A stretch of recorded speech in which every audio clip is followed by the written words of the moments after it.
मानवाला दुःख प्राप्त झाल्याशिवाय आपल्याला देव आठवतो का? नाही, कारण सुख में सिमर दुख में सिमरन सब करे, सुख में करे न कोई, जो सुख में सिमरन करे दुःख कहाँ हो जाए। आपलं उलट आहे, आपण कधी करतो? दुःखात स्मरण करतो।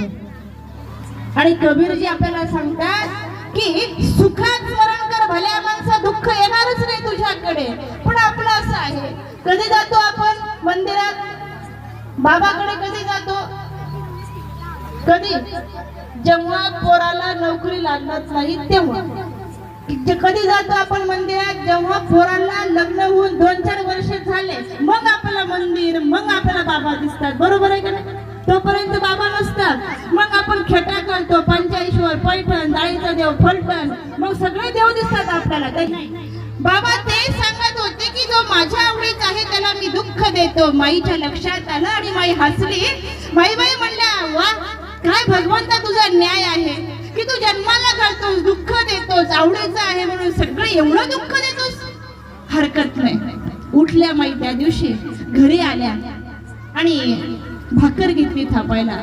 मंडळी, तुम्ही महिला मंडळ रोज भाकर थापता, त्या भाकरीने तुम्हाला काय शिकवलं बरं? सहन होत नाही तेव्हा ती आत्महत्येला शरण जाते, तेव्हा ती आत्महत्या करते। म्हणून कितीतरी स्त्रियांनी विहिरी जवळ केल्या, कितीतरी स्त्रियांनी विषाच्या बाटल्या जवळ केल्या, दुःख सहन नाही झालं की विष जवळ येतं।